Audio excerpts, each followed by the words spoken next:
This is the Hunt Quietly podcast. I'm Matt Ranella.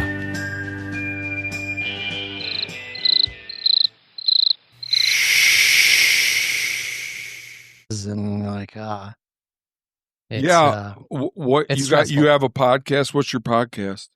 Yeah, so our podcast is called the Hunter Conservationist Podcast. So it's the flagship show for Wild Origins Canada.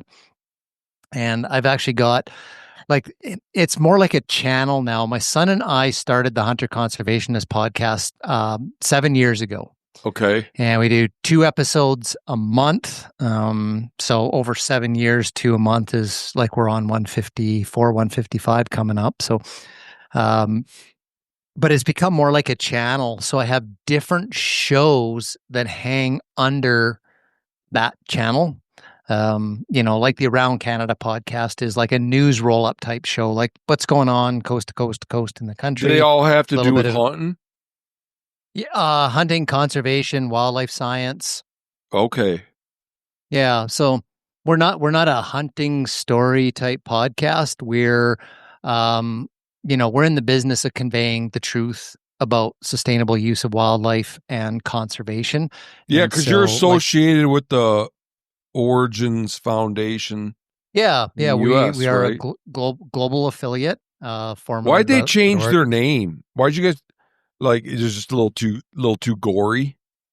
Yeah, I mean, definitely over the years you get feedback from people and they didn't kind of like the idea of blood being in a name that was aligned with sort of the modern, sort of principles of hunting. Did I mention for the audience that it used to be called Blood Origins?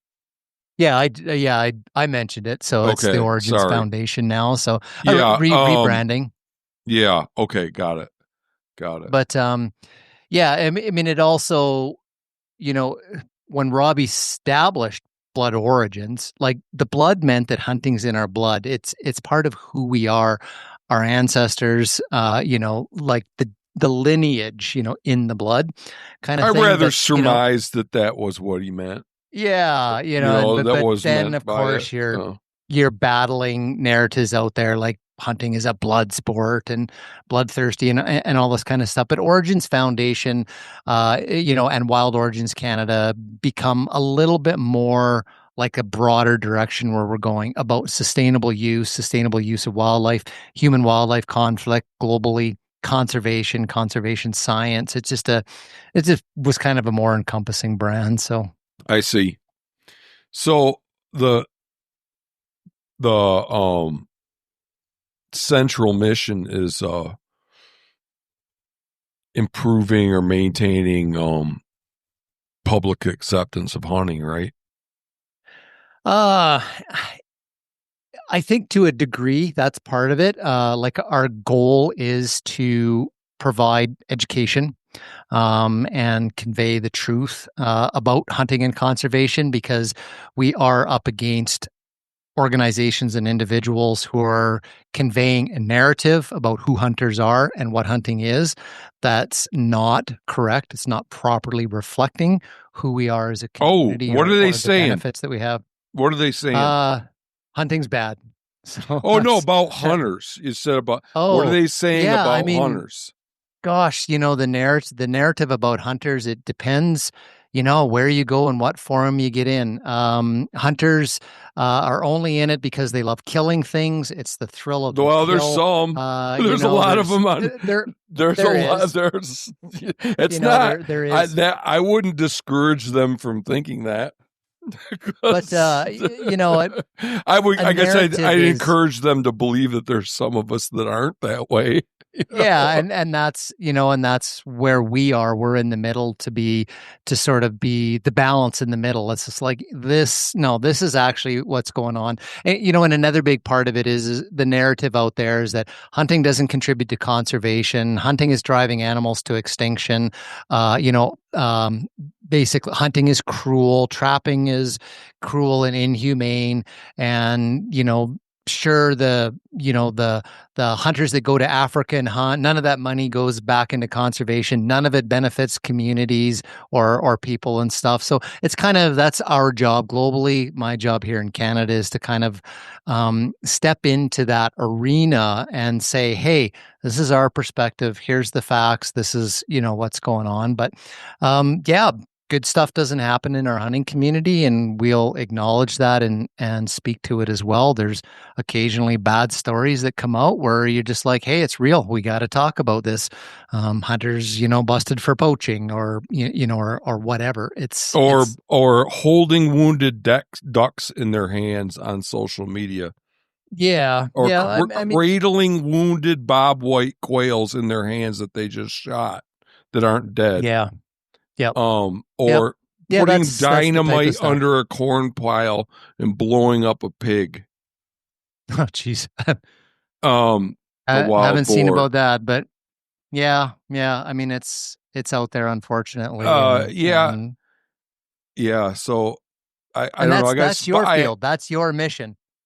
Well, so yeah. Why isn't it? But why isn't it yours? If you're concerned about our reputation amongst non-hunters.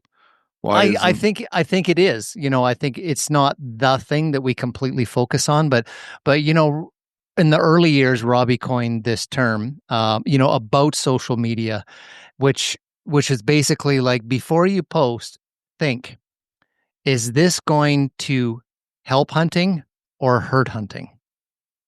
Mm-hmm. And so he's a strong advocate for. I don't see where it ever helps. How is posting a grip and grin online help? Like, this is something I've gone round and round with Robbie about. Like, no one's ever given me an even remotely convincing answer to the question, how does posting a grip and grin or shooting an animal on camera benefit the hunting community? Well, I think context dependent, I guess. There's an element of storytelling to it. It's the new way that hunters are telling their stories and sharing that with each other. Personally, I don't. My personal ethics is I don't like to see animals being killed, documented on film. Like, I have too much respect for the animal for people to play its final moments over and over and over and over. Like, I wouldn't it's want way somebody too to come out for that in my mind. I wouldn't want a police officer to come to the door and say, Mr. Hall, your wife's been killed in a car accident. And, by the way, it was captured on a security camera. And so we're going to play it tens of thousands of times so millions of people can see it. Remember when, crocodile guy there, Steve Irwin. Yeah. So that footage of that stingray putting the spine into his heart and killing him, after it was analyzed, like in the autopsy by the coroner and stuff, that film was put onto a cassette and given to his wife, and she destroyed it. So there is no longer the record of that thing anywhere out there, because the person's death didn't need to be seen. Yeah. So I feel that about wildlife, actually. And boy, there's a lot. I mean, it's weird. Like, cause sometimes, like Charlie Kirk, man, they show that in graphic detail, and it was hard to get away from for a while. Yeah. I mean, I think that's, I'm not, I wouldn't want to pass a law against any of this stuff. Yeah. But I just think the ability to put dead and dying animals on social media has been horrible for hunting. Yeah, in ways that are easily documented, in other ways where I just know it's true in my bones. Like, here's one that is, you can't document. Like, you can't prove it, but you just know it's true, that it's been terrible for access. How many people rent Bill got a bigger buck than me last year. I saw it online. I got to get the big one this year. So I need to expand my lease. Not only do I got to have this farm, my deer might scoot over into the neighboring farm. So I better lease that too. So that to make sure I get the big one. So that I can, brag about it on social media, maybe get some sponsors and make some money. Yeah. Yeah. I mean, that's definitely getting to the heart of this conversation, which is sort of the commercialized side of the social media posting stuff and, why people are doing it. Yeah. Cause you're somebody that thinks about, you're somebody that thinks about this North American model of wildlife management. Oh yeah. Yep, definitely. And it's history. I'm very much a proponent of knowing history. If this is your thing, wildlife management, wildlife conservation, hunting, history is important. So this is just, and I'm a science guy. So for me, when I first started getting into turkey hunting, I had to trace turkeys back to their origins to better appreciate my experience hunting turkeys. Like their evolutionary history? Evolutionary history. They evolved from an ancient peafowl that came out of the jungles of Southeast Asia, possibly concentrated in India, but Southeast Asia for sure. What's a peafowl? A peafowl. So that's the family that the peacocks are in. Oh, the colorful plumage birds. It's an entire family of birds in Asia. The peafowl. Okay, and it's first. I'm imagining pheasants are in there. I think pheasants would be part of the peafowl family, and guinea hens, maybe. And then, the first immigrants, the ancestors that came across the Bering Land Bridge, the fossilized sites, I think, that were found in Florida, was an early predecessor of the modern Meleagris wild turkey, was Rega minornis. And it dates back to if I can remember the numbers, maybe 15 million years ago. Dang, was it bigger? So, I'm not sure. I mean, it's not like those giant, those like a entelodot. Yeah. There was a bird called an entelodot that lived in Florida, and it got up to 900 pounds. Yeah, with the big beak and stuff on it. Yeah, and it had claws instead of wings. Yeah. But see, that's me. So in order to appreciate and then of course, if you wanted, if this is what you believe in, I understand some people, this is getting into creationism versus evolution theory, but then you trace the birds back to the dinosaurs, that are reptiles era. But that's what I need to do to better experience is understand, that evolutionary history. So hunting, understanding the North American wildlife model, the history of market hunting, the recovery of species, all of these sorts of things I tend to do really, really deep dives on. Breeding, have guests on the show, I learn about these things because it's still important today. And if we forget that stuff or we can't place that stuff in its proper context, we run the risk of committing some of those same errors again and over harvesting species or those that don't learn from history are doomed to repeat it, right? And that's kind of why I reached out, because it's sort of the framing of the social media things, the grip and grins being market hunting, has its historical roots that I kind of felt is not framing what your mission is not framing it. And I've always felt that runs the risk of the next generations not truly being in tune with what market hunting was, what it did, and what was done to change it, and why we have to be vigilant so it doesn't happen again. Right. But if you just read the tenets, it doesn't necessarily, I don't necessarily arrive at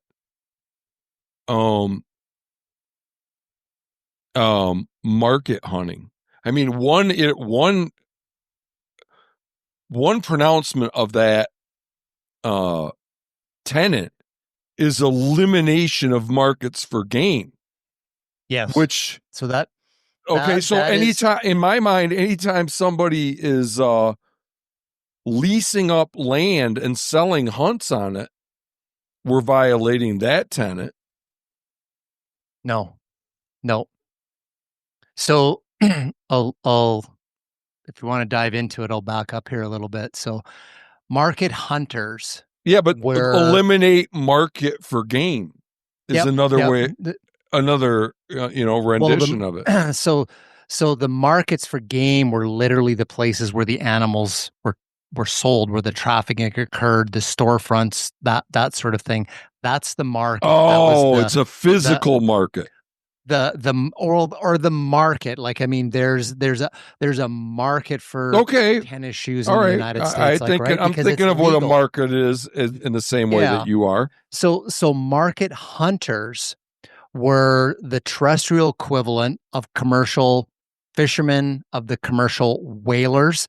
They were the commercial exploiters of terrestrial wildlife. Market hunting, and this is a key, was the unregulated trafficking of meat, hides, and other parts of the animals. And it occurred in the late 1800s and early 1900s. So it's era dependent as well. Market hunters actually operated in large factory type groups with like layout boats and 3 layers of guns pointed up, and it's just like animals in and processed and just sort of like a human Henry Ford factory on the landscape.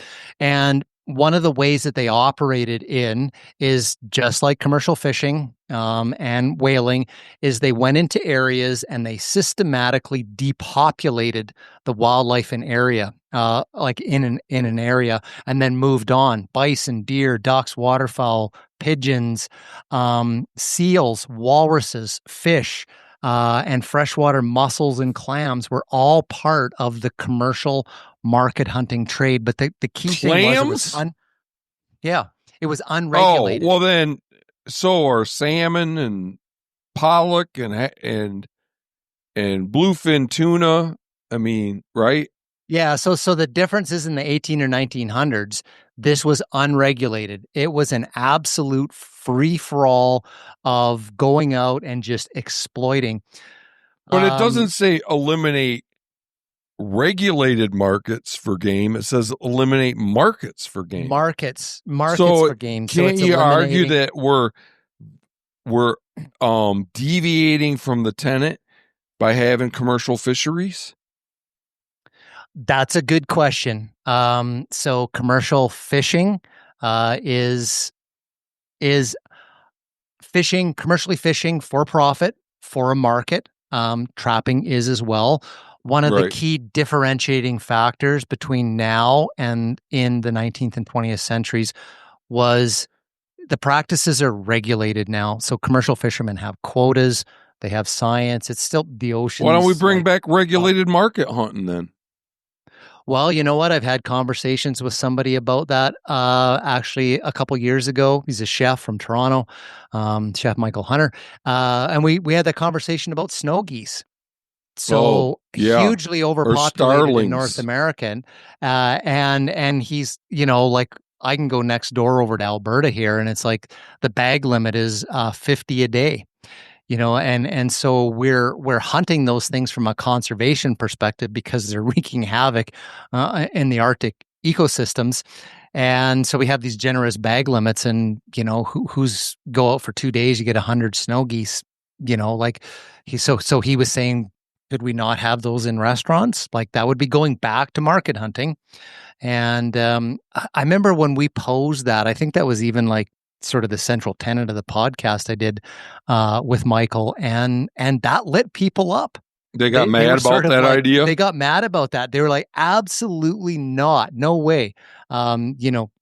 So, we do have a commercial seal industry. in Canada. The seals on the Atlantic coast are extremely overpopulated. So there is a commercial seal industry for both meat, and meat is sold into the market. If I wanted to, I could call a person and have frozen seal meat put on an airplane and shipped out here, pick it up at the airport. Very expensive. Trapping, as well. It's a commercial industry of a public resource. Fur bearers, they're doing it, for profit. So there's arguments within the North American model of wildlife conservation.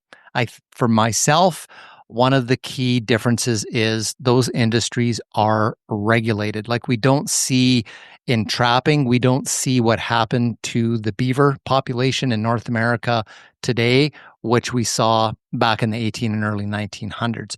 It was unregulated, overexploiting, depopulate areas, move on. Yeah, I guess as stated, it either lets too much in or doesn't keep enough out. It just, if you really wanted to have interpret it literally, it seems to me that we're doing a lot of things that we shouldn't be. So I've never been a big fan of the North America, at least the way it's stipulated, because it just seems, I can't tell. One thing is, I can't tell if it's like descriptive or aspirational. Is this what we should be trying to do, or is this what we're doing? That's an interesting thing. Most of it is a retrospective look at what actually happened in North America to pull these wildlife species that were devastated from market hunting. What was actually done? So, and then put that into grouping. So, for example, the Lacey Act that was brought in by Congressman Lacey through the Boone and Crockett Club in 1900 was specifically done to make it market hunting illegal throughout the entire United States by making it illegal. But did Lacey say, I'm going to do this because I believe in the North American model? No, they did this because they recognized that this unregulated market hunting and killing stuff and selling it was devastating wildlife populations. Yeah, so that leads me to believe stop that? That's a case in which the model is descriptive. It molded itself to the realities of the law. You know what I mean? Yeah. So the folks, the architects of the model, they looked back and said, hey, the Lacey Act came in. It was specifically designed to make it illegal to basically sell or traffic in the parts of wildlife because that was the way to stop this thing, market hunting, which was driving species and drove some species to extinction. So they said, hey, this was a successful thing that was done. The Lacey Act, this whole thing with market hunting and the trafficking and unregulated. Oh, unregulated. Well, we got to start regulating hunting. We need to use some science and some data. Then the folks went, hey, that's one of the successful things. They introduced science and wildlife management to create regulations for species. Do you know of any countries that developed countries that do science, that don't use science to manage their wildlife? I don't know for certain. If I was a betting man, I would probably say there's more countries in the world that are winging it when it comes to harvest. Even scientifically advanced countries. Which would be? Like China. Yeah, they do a lot of ecological and biological research. I don't know. Does China have much in the way of public hunting? Oh, I was thinking in terms of wildlife management.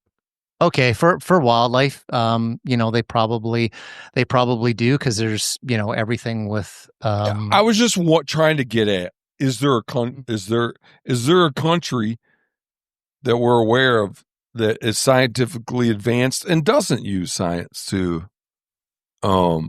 adjudicate wildlife policy?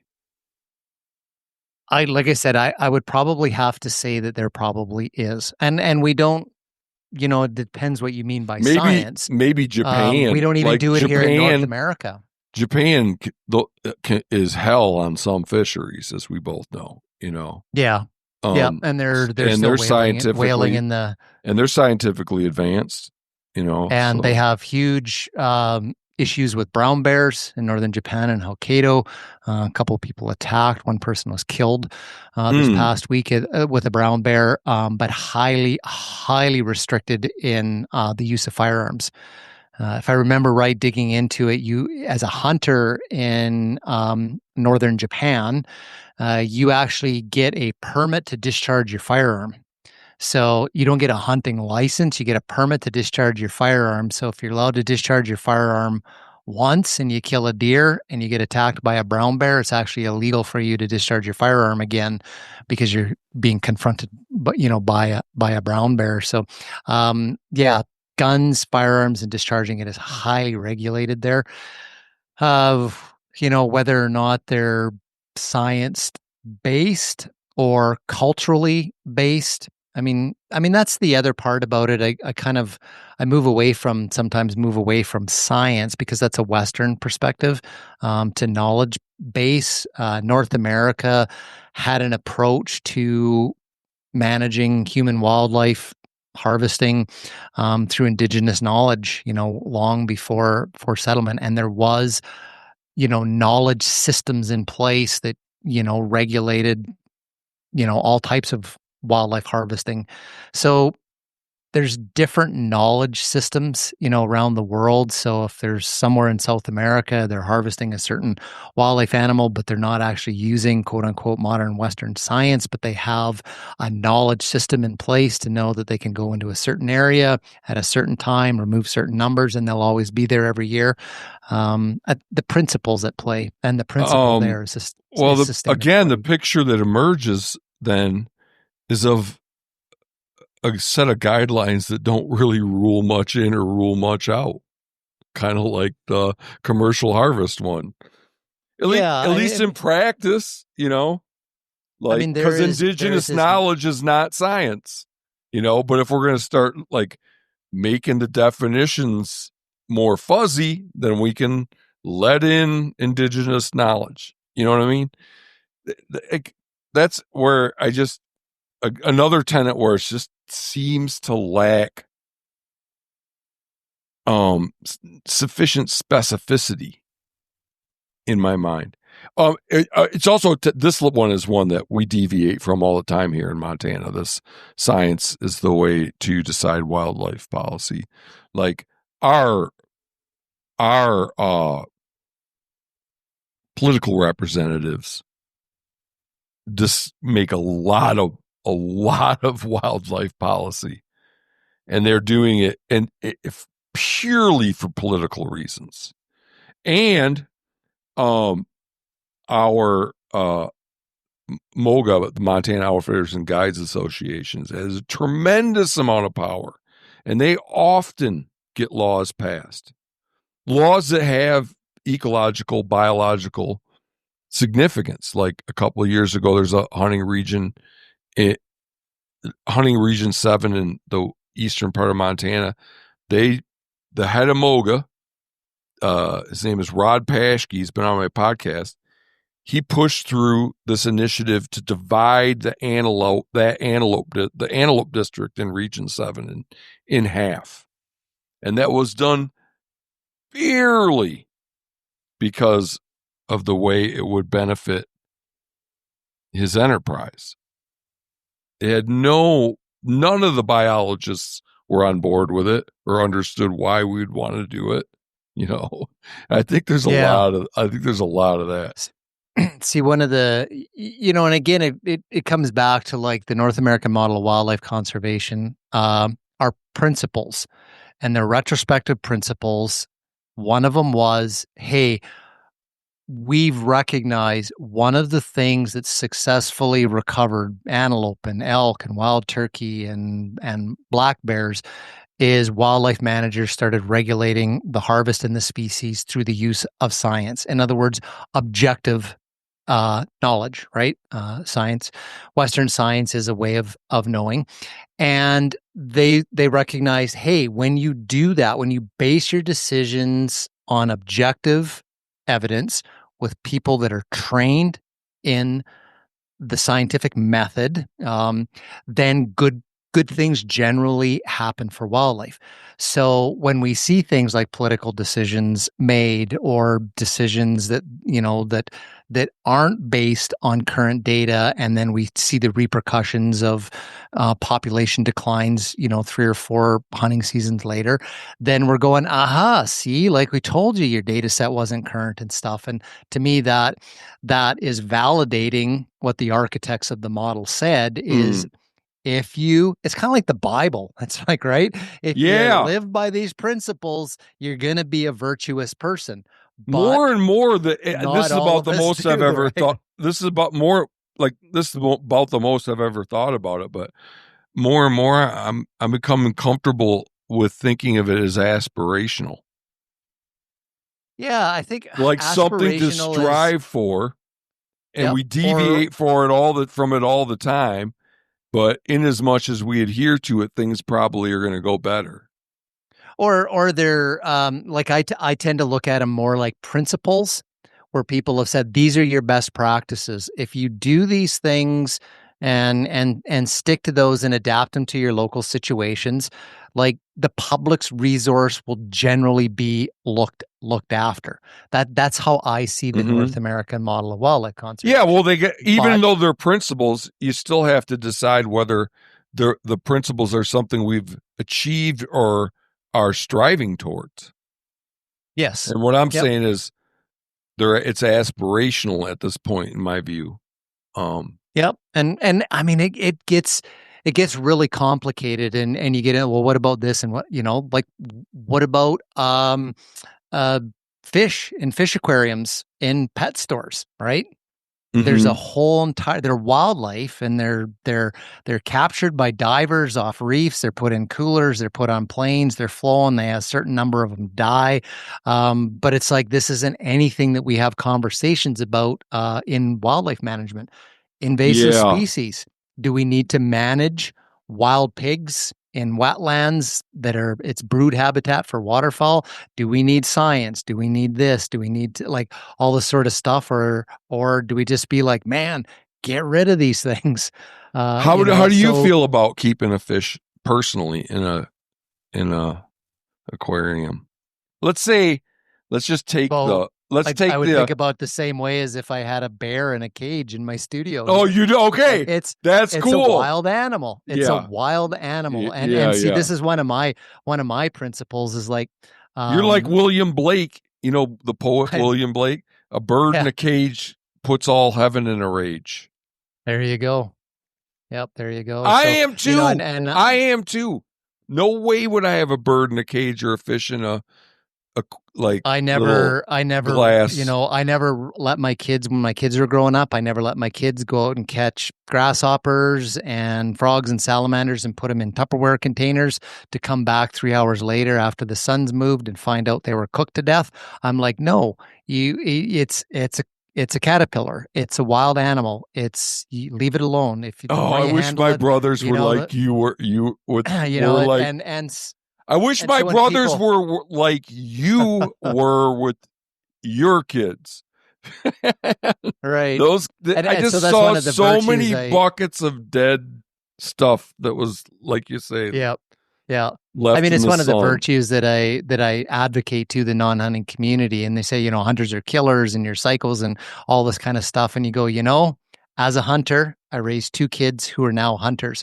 My kids never shot birds with BB guns. They never put things in Tupperware containers that baked to death. They never pulled legs off of, because I told them respect for life is every single thing. Like, I mean, we're a family that scoops the spider up and, in the newspaper and takes it outside. It's a spider. Yeah. It's a white-tailed deer in my pasture over there. Same thing. That's awesome. That's awesome. You don't have respect for life, then you're not going to be a good hunter, because you're not going to respect a goose. No unnecessary pain. The only pain is to make something like stop moving around so you can cook it and eat it. Yeah, that's Yeah, and I mean that's the whole idea of humane death, right? It's just you avoid the pain part because it's as instantaneous or as quick as possible. So. Yeah. But I mean there's kind of getting back to the North American model and and the market hunting thing. It was clearly a practice in centuries ago that drove wildlife in North America to extinction or near extinction. The elimination of the markets, in other words, making it illegal to sell or traffic in wildlife parts, which I think there's a differentiation there between the social media and that's fine. Stuff. That's fine. I don't need. The social media stuff is still. If we want to agree to not call it market hunting, it's still terrible. So Care. So this is what I want to offer you, which is why I thought this conversation was so cool. Is I'll just read it here. Just to be clear, Mark, I'm not someone that peddles in this argument that that using dead wildlife to sell products is market hunting. I hear other people say that, but this is not that's not one of my main talking points. So, okay. But anyway, but it is very pervasive out there, and I do see that conversation a lot on your channel. So here's the term that I think better resonates with what your mission is, what your beliefs and values are, and it's over commercialization. Mm-hmm. So this is a definition I got off the web. Over commercialization is the excessive or negative degree of commercialization where a product, service, or cultural element is altered to prioritize profit to an extreme extent. It can involve a product becoming so focused on profit that its original purpose or authenticity is lost, or a cultural aspect becomes overwhelmingly commercialized and loses its meaning. Think of Christmas. I'm going to post that on our Instagram tomorrow. So think of Christmas, folks. Is there any of you out there that have dreaded what Christmas has become because there's all these expectations to buy? It's just, make or break the profits of businesses at the year end, like whether Christmas sales are up or down. And God, like they track spending at Christmas time on pets. It's like $1 billion sales, right? People buy, Christmas. But has the meaning of Christmas been lost to you? Like from a child to now as an adult, maybe you have kids, do you feel like the spirit of Christmas, the meaning of Christmas, which is actually very different for people who are faithful to the Christian religion? It's like it has nothing to do with all of that stuff. We're celebrating Christ's birthday on this day, folks. So there's some differences there. Now think of hunting. Has the spirit, the cultural element, the authenticity, the true meaning of hunting been lost because of over commercialization? Yeah. And I personally, I feel that's a better fit than the folks that are trying to say, well, it goes against the North American model of wildlife conservation because they're killing an animal and they're getting a sponsorship from it. Now, market hunting was the unregulated trafficking in the parts of animals. Bison's hides were used for conveyor belts in factories in Europe. Egret feathers were worth more than an ounce of gold. With that tenet, you define it very narrowly and rigidly, which is fine. It's just interesting, Yeah, and so this is just a personal belief about me when it comes to this argument is the over commercialization of hunting has caused hunting to lose some of its meaning. But I still want to preserve the history and the original meaning of market hunting so younger generations come forward and participate in hunting, know what market hunting was in the late 1800s and early 1900s, right? That's understandable. Yeah. Dad, why are we only allowed 3 shells in the shotgun? Those kind over there, you can fit 12 in it. I could just keep going and get like my whole limit in one go round. Well, son, there used to be these things called punt guns. Commercial hunters were shooting up to 500 ducks a day, 50 to 100 with a single shot, almost drove many duck species to extinction. The Lacey Act made that illegal, as did the Migratory Treaty Act between Canada and the U.S. That's why we have ducks today. Okay. You know, like I never want to lose that. I think it's disrespectful to our forefathers to, you know, reframe something like market hunting to the problems we're having with social media and yeah, I could see where it would where that would get annoying to you. Like, which you know what I think is kind of interesting of the definition in that way. What's that? Is this is probably not going to be your release date, but it's an interesting conversation because today, October 27th, is Theodore Roosevelt's birthday. Oh. So we're having this conversation in the spirit of somebody that's looked up to in American hunting and conservation history. So I was like, when I saw that, I was like, did he plan that? No, because we scheduled this like 6 weeks ago. Yeah. But, yeah, you know, but part of it is if future generations come along and they have no idea what happened in the era of market hunting, what happened to bison, what happened to the, you know, the passenger pigeon, what happened to heath hens, what happened to the Eskimo curlews, like that would be a sad part of our heritage to not pass that on because we've reframed that, you know, to target social media. Yeah. You're right. So, yeah, you're right. Commercialization of hunting, and I do feel like that. I you know, I'll be 60 next year, and I've seen it in so many things in our life. Sports, like I don't even watch hockey anymore. I grew up, you know, playing hockey and being in hockey, and you know, my hero Ken Dryden, the goaltender for the Montreal Canadiens, like passed away earlier ago, and they had a tribute to him, you know, in their first game of the season, you know, or whatever. And it's like it's not like that anymore. The NHL is not like that anymore. And I feel the days of being out when it's dark on the streets with a couple of nets and a tennis ball and, you know, you can't find it when it went in the bushes is like, that's all been lost. And whether you remember basketball or baseball as a kid or pond hockey, Christmas, Halloween, you know, Valentine's Day, all these things, religion is a freaking commercialized, you know, industry, you know, nowadays. Boy, I got all the other ones. Help me with the religion one. Like why it's look at the money that's attached to religion nowadays, right? You know, like the prosperity gospel donate and like these multi-million-dollar churches and, you know, religions where you have to like hand over a percentage of your income pre-taxes. That's the Mormon Church. You know, there's a profit-driven commercialization aspect. It's a business like everything else. We got to get people into seats, butts in seats, right? Like it's just it's just at its most perverse when it comes. Well, I shouldn't say this.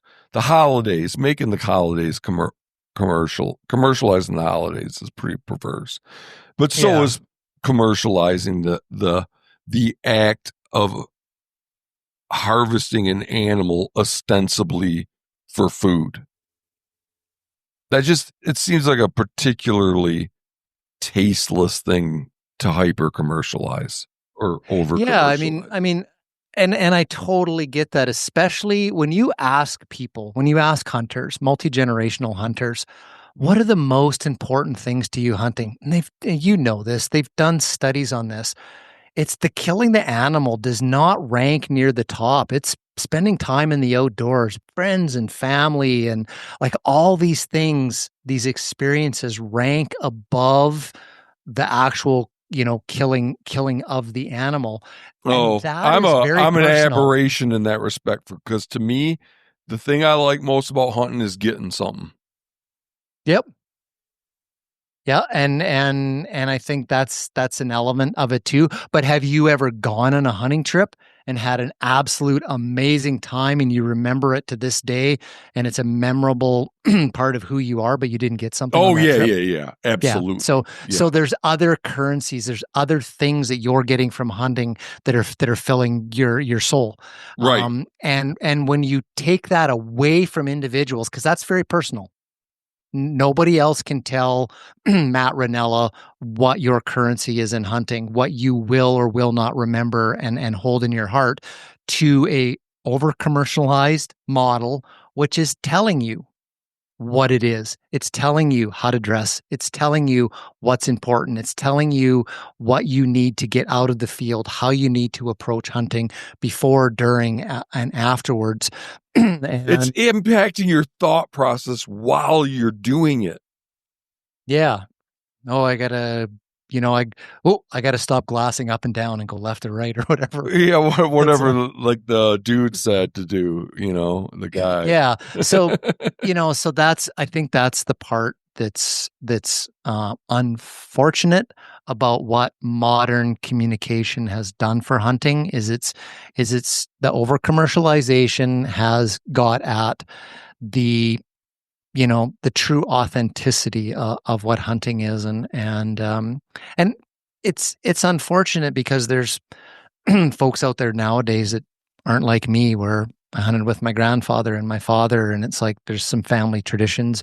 They're just like, hey, I'm 30 and I want to learn how to hunt, and so you're trying to draw this authenticity from what's out there, YouTube, magazine ads, TV shows, this sort of stuff to formulate what your values are for hunting. So it's kind of maybe exploited, the new hunters a little bit, the people that are trying to find their own way as individuals, not in a hunting Yeah. family. They're Oh man, if I was a young guy and I was getting into hunting and I was being brought in by media, you could dupe me into buying everything under the sun, you know.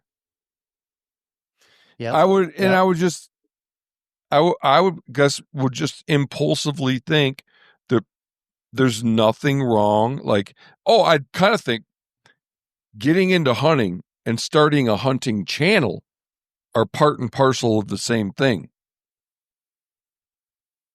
Like Like the new you can't, hunter. yeah. It's like, of course, this is what you do. You get into hunting and start your YouTube channel. Yeah, And I've seen people got to pay for it somehow, right? I've seen people do that.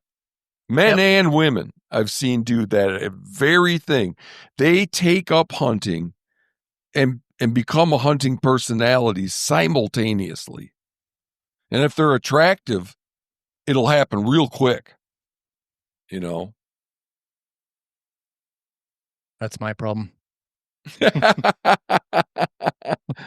So do you think the restoration of wildlife happened hand in glove in parallel in Canada and the US, or were there some notable differences in how that process took place?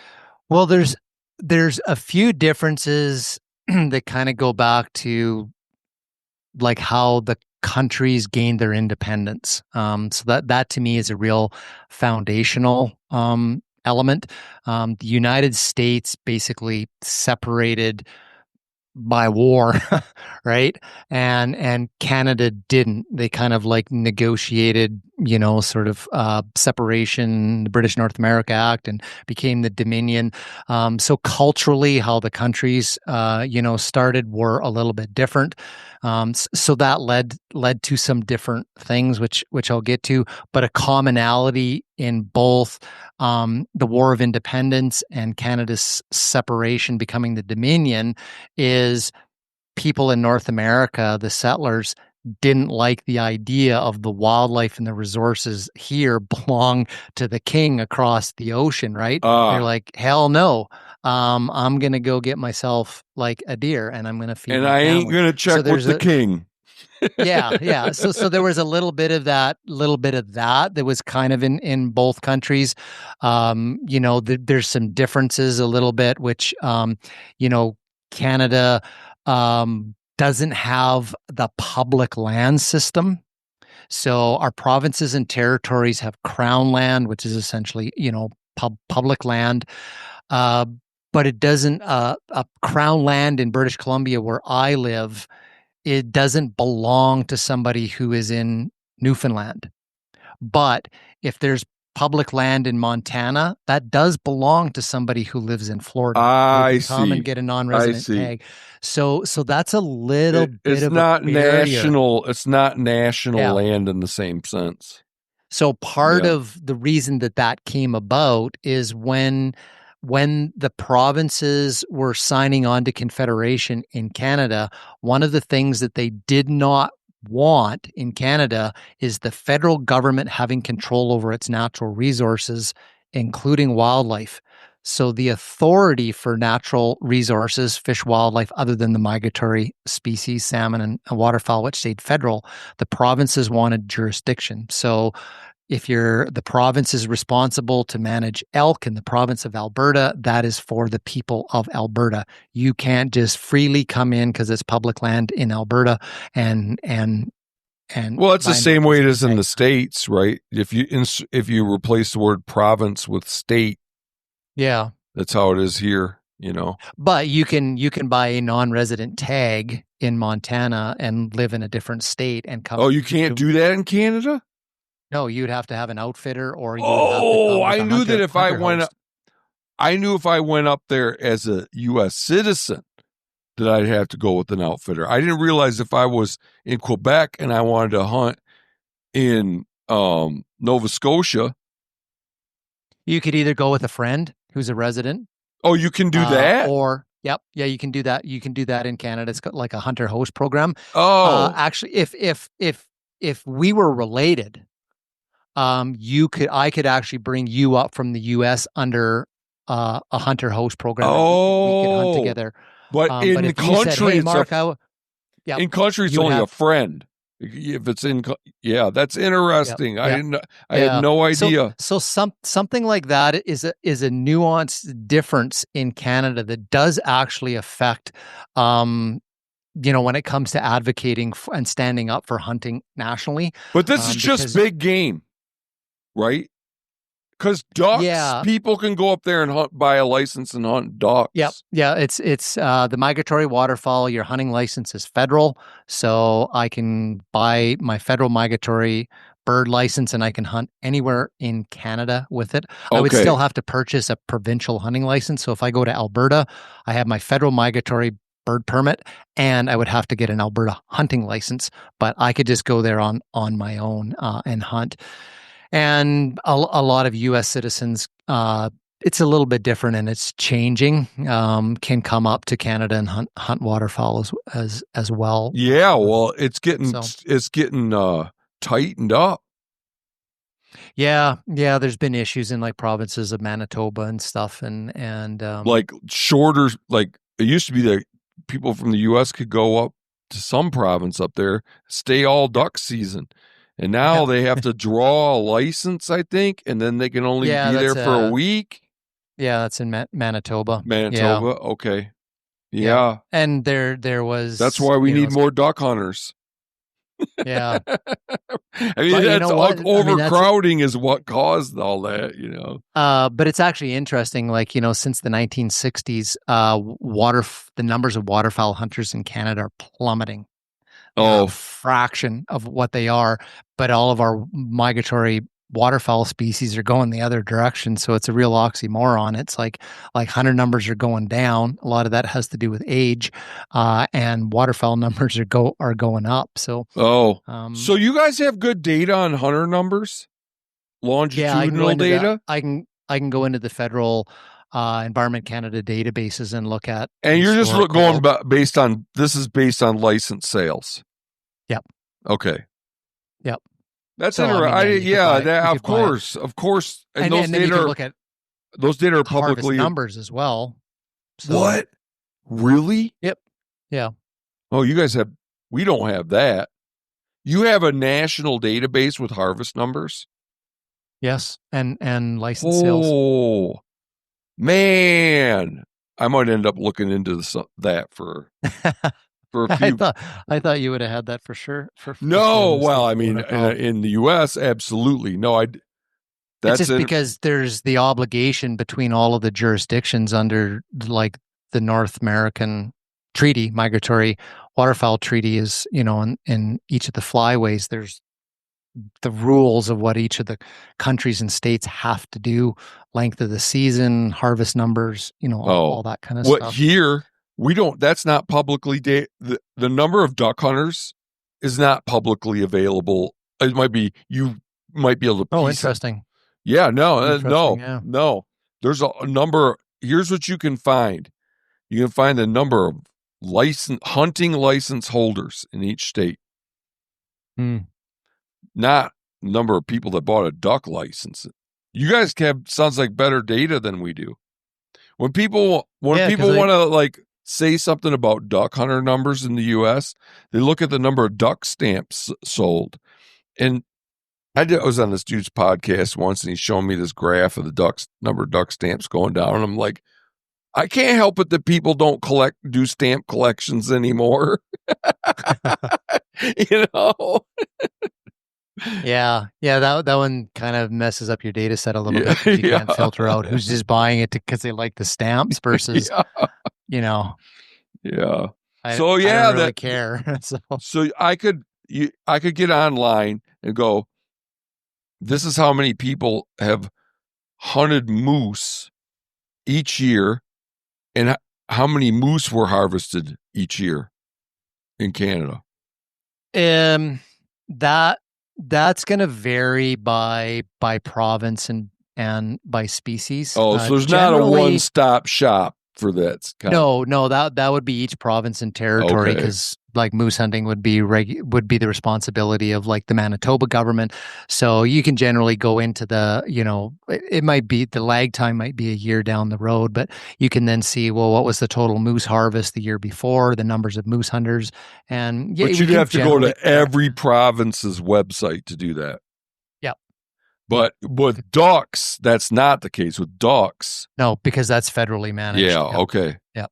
Oh, that's cool. But it is broken down by province, so you can compare, like the numbers of waterfowl hunters in Alberta between 1960 and 2025 versus Saskatchewan versus, anywhere else. And generally the trend is, waterfowl hunters are on the decline up here, which is very poorly correlated with major increases in waterfowl populations, especially things like snow geese and Canadas and stuff. So it's, species that become problems in agriculture areas is like, I need more hunters out there getting them. So by my lights, it seems like hunting has been having a moment. And the data bear that out. Like over the last 10 years, license sales have increased. According to both sources of data, there's more interest in hunting now than 10 years ago. Though we have another thing besides license sales, which is we have these U.S. Fish and Wildlife Service surveys that are conducted every 5 years. And according to both those sources of data, hunter participation is quite a bit higher now than a decade ago. And so why is hunting not having a moment in Canada? Oh no, it's having a moment. So then what do you attribute this decline in duck hunting interest to? Good questions. I could probably only guess at it. And like anything, it's probably a combination of a bunch of things. One of the things I have heard, about waterfowl hunting is it's much more expensive now. Why is that? Because we got to buy all of these decoys. Oh, people think they need more crap than. So over in the corner here, I've got my grandfather's old decoys, and they're not super old. There's some plastic on them, but the outer body is burlap sack that was glued onto it and then painted. They got a wooden keel and stuff on them. And now, like, I've got a bunch of like silhouettes, right, the photographs and the non-glare stuff on them. So people believe that they need to spend more money to be successful than they used to feel like they need. They might be. You've also got things like, if you want to go and this probably isn't true. I can already correct myself. It's sort of like, oh, I want to get into waterfowl hunting. Oh, here's a shotgun, and it's like, well, it's $2,000 for the shotgun, and I'm like, no. When I started out, the shotgun was like $400. And before that, it was one that actually was handed down to me in the family after a person passed away. An old Remington pump action shotgun. I could probably still be using it today if I wanted to. Cost me $0. So, in that sense, if you want to get into waterfowl hunting, and my son wrote an article on this a couple of years ago, like sort of getting into it on the cheap, right? And it's like, get yourself buy $100, 12 gauge somewhere, buy some wool clothes, get a set of hip waders from the hardware store. God, in the old days, they used to use pieces of driftwood for decoys. Because remember when you were a kid and you go, hey, this driftwood looks like a duck, or it looks like well, that was a real thing, actually. It was like you'd collect the driftwood and you scatter them out into a duck with a little tiny brain. It's like, oh, there's a bunch of mallards sitting down there, right? Yeah. Now we pay $200-300 for two dozen decoys, really lifelike looking, and and whatnot. So, but the only thing, for your theory to work, Canadians have to be poorer than people in the U.S. because duck hunting is very, very popular here now, and those expenses are as relevant here as they are there. Yeah. I mean, ammunition's another one, right? Like, I mean, there and here though, right? The season, $40 a box. Yeah, there and here though. Yep. Right. So yeah, there's a big price difference. There's this discrepancy, it seems, between trends in duck hunter participation in Canada in the U.S. but don't seem like they could be fully explained by the perceived expense of getting into it.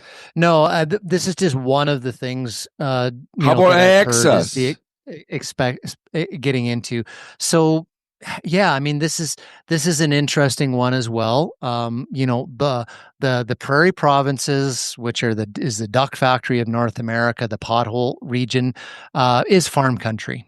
It's the heart of farmland. Alberta, Saskatchewan, southern Manitoba. It's the heart of farm country. If you're going to hunt waterfowl down there, you're going to have to get access onto farmland. It's a little tough in some places. In other places, people have told me it's just like the old days. Oh, that's awesome. May it always remain that way. A friend of mine here from southern BC, he goes like, man, it's so much better hunting in Alberta for ducks. Him and his son got into it. I'm going to go over and give it a try. He went to 6 farmhouses and knocked on doors, and he got permission for 5 places. Damn! That's awesome. And so there's still some good old, but there was I think it was Saskatchewan a couple of years ago, they made changes to the Trespass Act because private landowners were having so many problems with trespassers that what ended up happening is that if you were just, it was the old days where people were like, I don't care if you come and hunt on my land. I hunted birds in Alberta, and it's like, they don't care if you go on your land after partridge or whatever. It's like, this is, their cows are off, their crops are off. Nobody cares. And then the laws changed so that hunters actually had to have written permission to go on a piece of land where maybe the farmer didn't care. But because of these issues to do with trespass and vandalism and stuff, there was some law, and the hunters got caught in that. And people are like, oh shit, now I got to go like get a written permission for this place, that place. So it's also like, hey, is that big of a deal? Mm-hmm. I just got back from a waterfowl hunt just outside of Vancouver, and like it's farmland in the Fraser Valley, like next to the metropolis of British Columbia, multi-million-dollar homes around you. One of the farms was actually owned by the Hells Angels.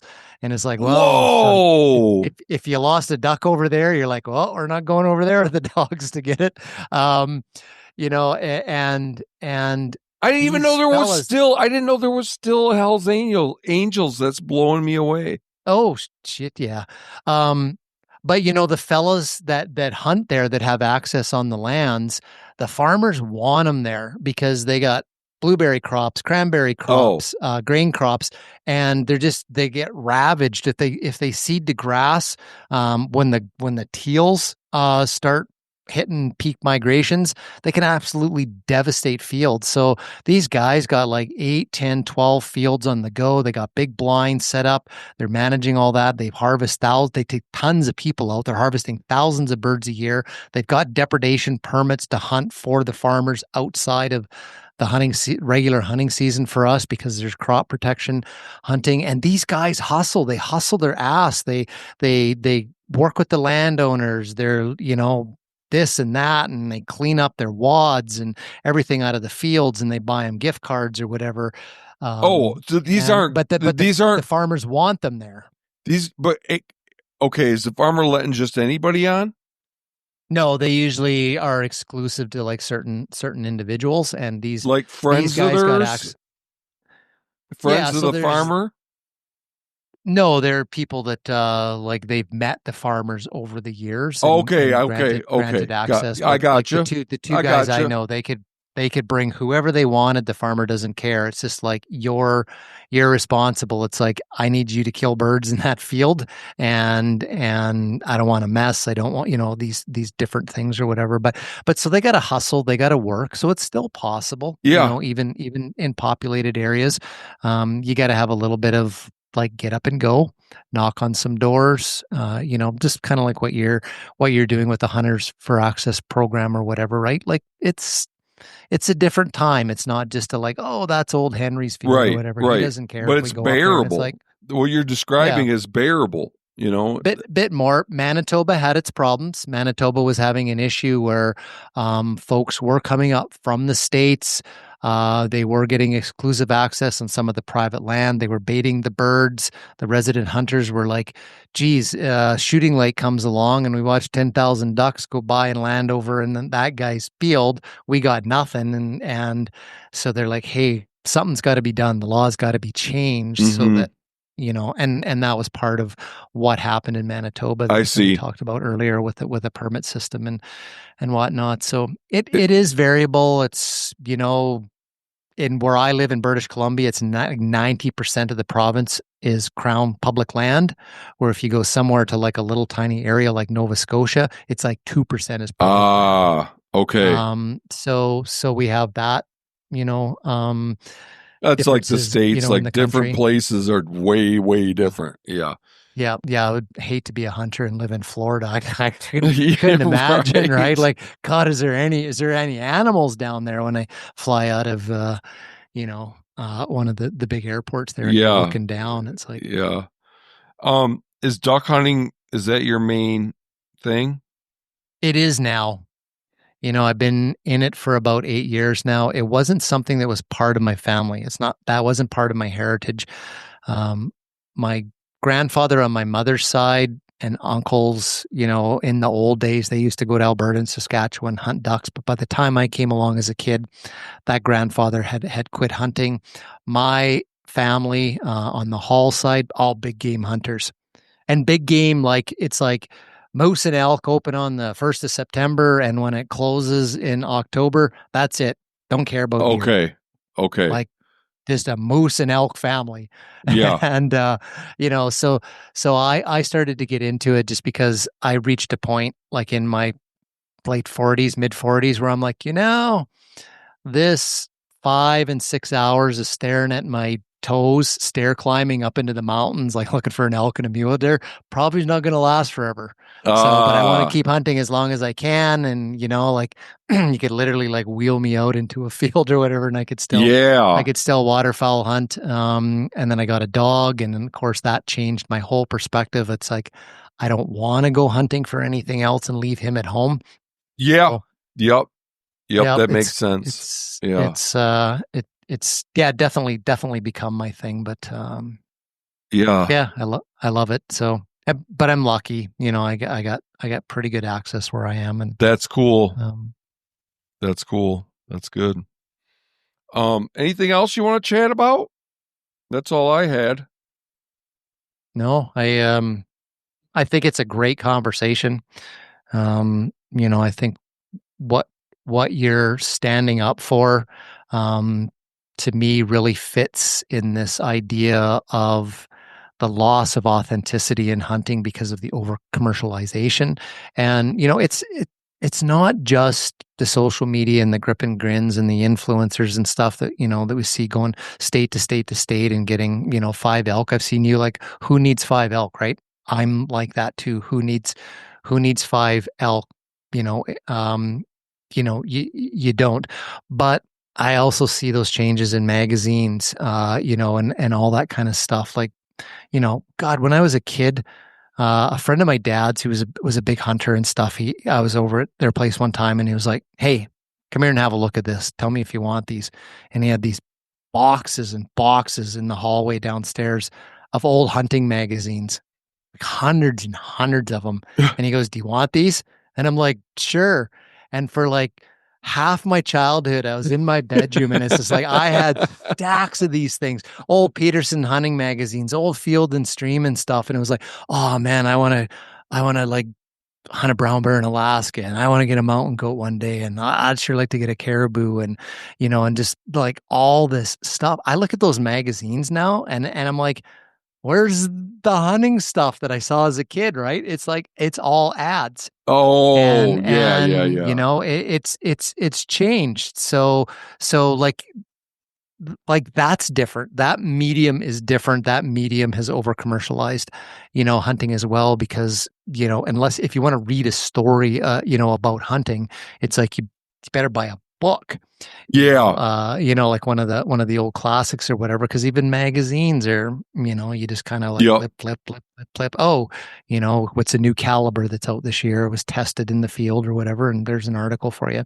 So Yeah, with so yeah, the media thing, it's like you could be looking for a story on YouTube, but so much of it is lies, man. Like I just know I just from my tiny bit of involvement with media early on, I know that they bullshit people all the time about what really happens on those hunts. Yeah, I mean, I think So that's the like, danger between anything going from real world to trying to make a 22-minute documentary about that. Remember that way back in the 70s or whatever, there was the Mutual of Omaha yeah, Wild Wild Kingdom, Kingdom, yeah, Merle Perkins or whatever. And it was just like, man, this is like a wildlife show, and they're rescuing animals and all this kind of stuff. And then you found out later on, when you were growing up and the show was off the air, it's like they took that friggin' black bear on a boat out into the Florida Everglades, threw it out into the water, I didn't said know there was that. a big flood, and then they filmed them going out Oh, and getting up beside this bear that was swimming along, and pulled it in and rescued it and put it in the boat. And it's like, yeah, they got busted for faking that.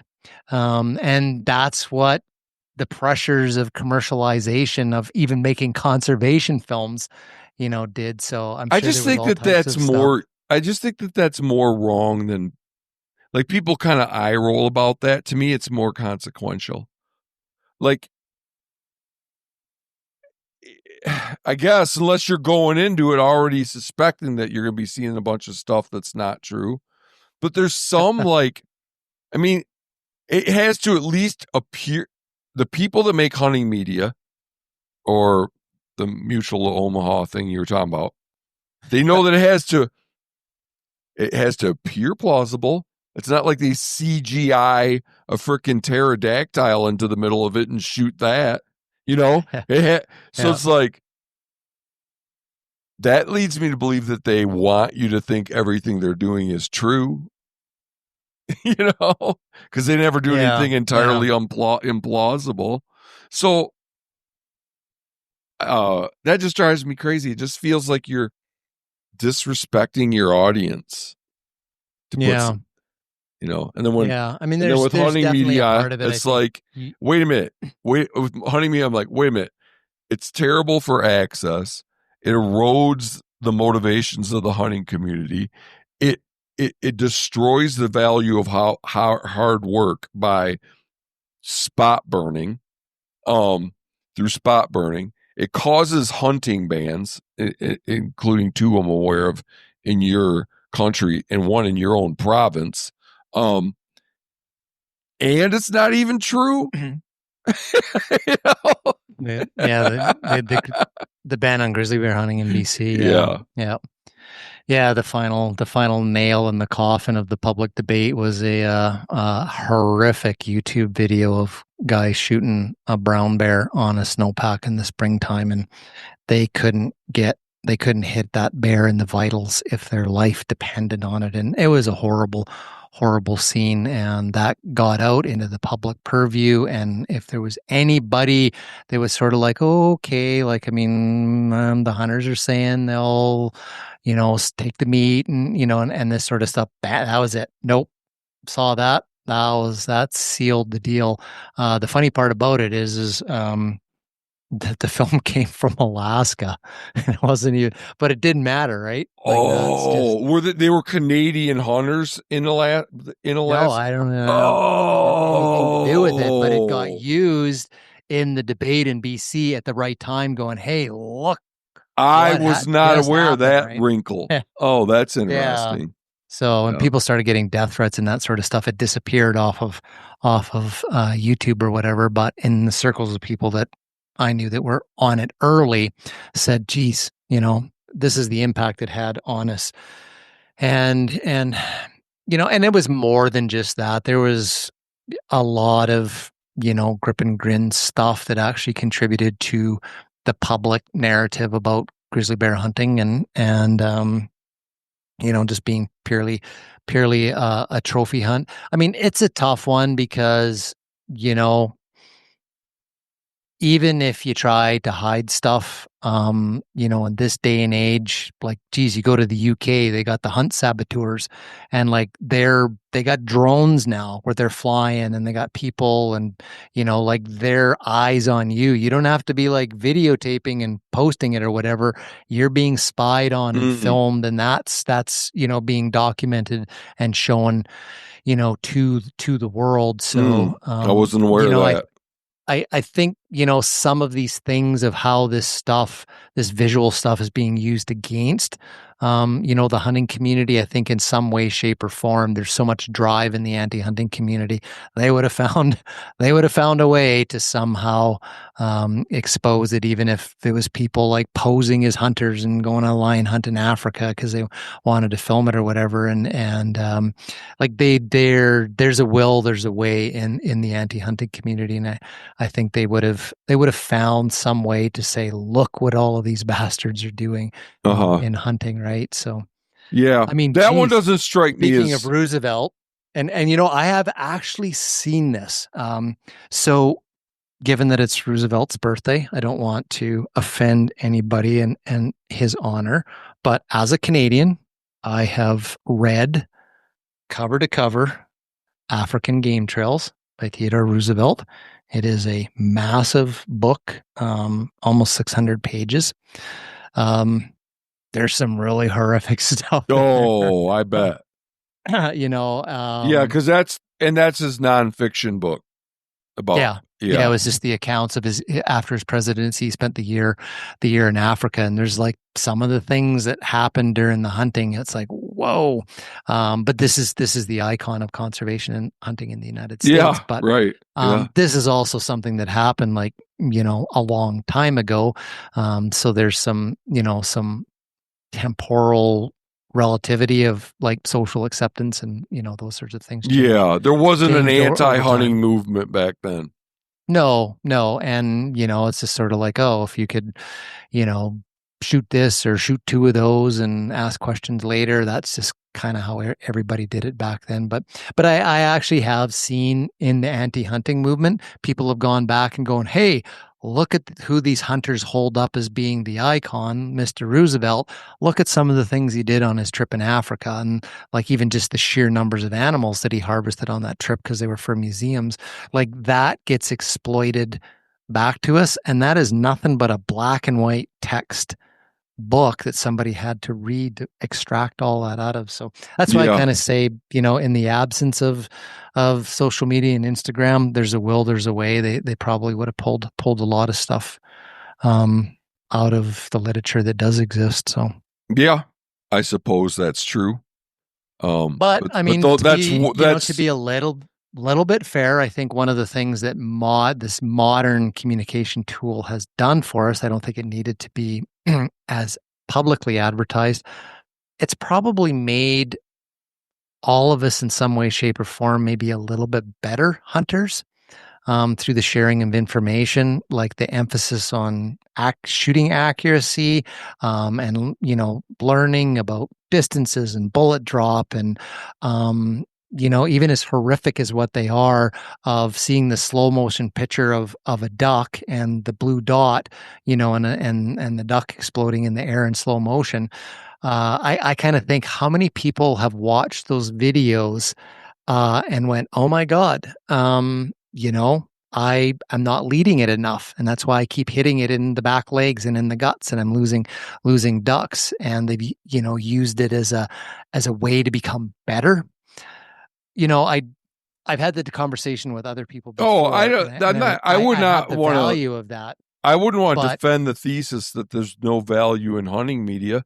That could have been in a course somewhere. I signed up for a duck hunting course, and we're going to show you a training video on how to properly lead a duck, right? As opposed to getting 10 million views on somebody's social media. And I just think that all things are most things, the vast majority of things are a mixture of good and bad. I mean, Bernie Madoff donated to a bunch of charities. So Jeff Epstein. It's just hard to find something or somebody that isn't a mixture of good or bad.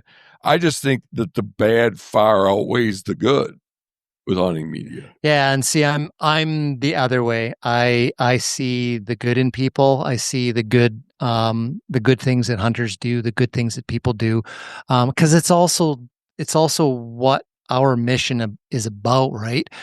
Which is countering that misinformation and that narrative out there, which is then focusing and when I say hunting media, I don't mean what you guys are doing. I mean dead and dying wildlife based entertainment. Yeah.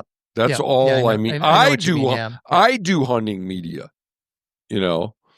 Yeah, I mean I need to just stick to saying dead and dying animal based content. Yeah. And when I say that, I mean, if you have somebody has an episode where they don't get something, but in the next one they do, that's still dead and dying animal based content in my view. Yeah. And that comes back to that central question that, Robbie used for years. It's like, think before you post. Is this going to help or hurt hunting? And that's, and to communicate this properly, he used to say, think before you post, is this going to help or hurt hunting as seen through the eyes of a non-hunter? That's his full mantra on that thing. Okay. So somebody might look at it and go, yeah, I don't have a problem with that. But you got to look at it from the perspective of, yeah, but what about the non-hunter that's looking at that? What did they just see? One thing he talks a lot about is how hunting is important for conservation in Africa. But I went to Kenya last year. I think a lot of the stories in that book you just held up come from where I was, the Masamara in Kenya. Cool. I'm like, can't be that everywhere you need hunting to have conservation in Africa, because there's no hunting in Kenya and there's wildlife everywhere. And the value there is tourism, not hunting. Yeah, I mean, I'm definitely not the African expert guy, but as I understand it, after Kenya, is it Kenya that banned hunting? In the 60s, yeah. Yeah. they compared to the adjacent countries, their wildlife populations are worse off. Really? Because they don't have enough money for conservation? Yep. And one of the other big things that happens in the African countries is when you have a hunting concession that's owned, by an outfitter, that they're actively using it, hunting it, and managing their wildlife populations, the poachers tend to bugger off. And poaching is a big deal, and I could see that. It's harder to poach. As soon as you got people on the landscape, vehicles going by, helicopters going by, they're just like, there's just too many people around here. And they go look for, for vacant areas. Oh, that's fascinating. I'd like to ask Robbie about all that someday. Oh, I mean, he's the guy to come on and talk about, about that. So it's just, what I'm learning about, the African situation is just so completely different, from North America. Like, so you have these concessions that are owned by outfitters, and they're responsible for wildlife management. They're responsible for the veterinary stuff. They're paying for the anti-poaching teams. They're paying the people that are employed there. They're paying their royalties to the government. So it's a private management system in a way. That's the model. But all of this is benefiting and flourishing biodiversity in these areas because of the hunters and the amount that they pay to go over there. It's like 100-to-1 ratio of wildlife viewing tourists to one hunting tourist for the economic spin-off, right? Wow. I don't know if you've seen these videos of these horrific things that are happening in Africa where like 20, 30 Jeeps and they're parked along the riverbanks and hundreds of people, and these big herds of wildebeest can't get up out of the river. No, I haven't seen that. There's walls of people and stuff there, and they're falling back into the water, and they're struggling and stuff like that, and or chasing animals, like chasing the lion pride, like just Jeeps just across the plains, like just filled with people, and they're chasing them down because you gotta get, your clients in the position to get pictures and stuff. Like it's ugly, but. You just totally changed my thinking on all that stuff. There's I was unaware of all of that. That happens in hunting too.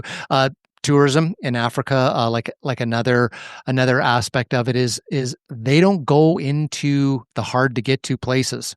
They're not going to travel 6, 7, 8 hours to get to a camp to then go wildlife viewing or areas where there's low density. Well, that's what we did. They want to go airplanes to like camp. 5-star. Wait! I thought you were saying that when their wildlife viewers want it to be convenient. I thought that's what you're saying. Yes, yeah, they. So they won't fly into a camp, or they will fly into a camp. No, they won't. They won't go like long. Hunters will. So if you say to the hunter, going like, okay, we're going to go in. We're going to look for a big bull elephant in this area or whatever. We know they're there. They're working the area, but like it's a 7-hour drive to get out there. Oh. The tourists don't want that. They want to be like I'm an hour, I'm there, and then I'm seeing giraffes or whatever. So there's all this landscape out there of wildlife and the anti-poaching stuff or whatever, that if you didn't have hunters using those parts of the concessions, then nobody would be out there with poaching teams with managing wildlife. It makes sense because you wouldn't why go that far if you're just someone who wants to see the animals. Why go that far if you don't have to? Yeah. I mean, just look at the same thing. How many tourists are in Yellowstone? They drive in versus I got in a float plane, and this was like 4 hours out into the middle of the Wrangles in Alaska somewhere.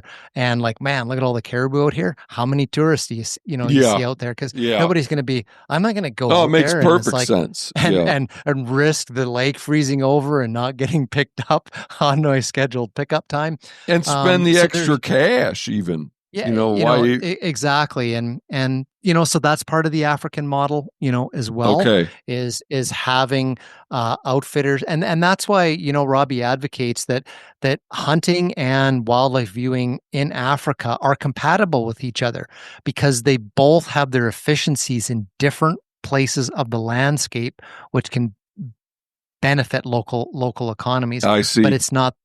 We have the same thing in British Columbia. They ended the grizzly bear hunt, and they said, look, wildlife viewing, bear viewing can take over.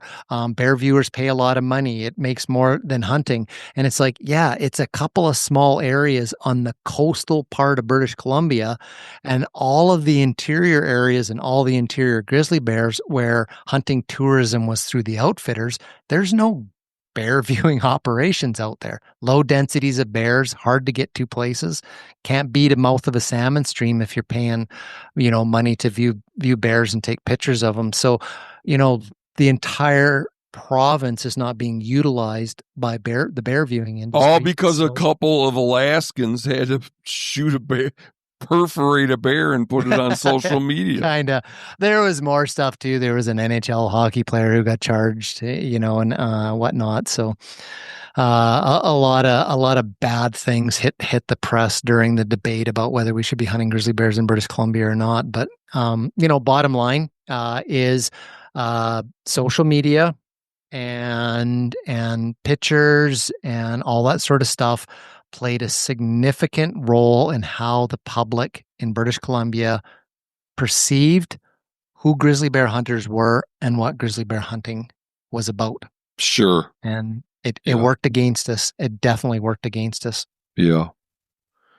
Well, thank you for taking the time, Mark. I really enjoyed it. Yeah, and let's please keep in touch. Happy to talk anytime.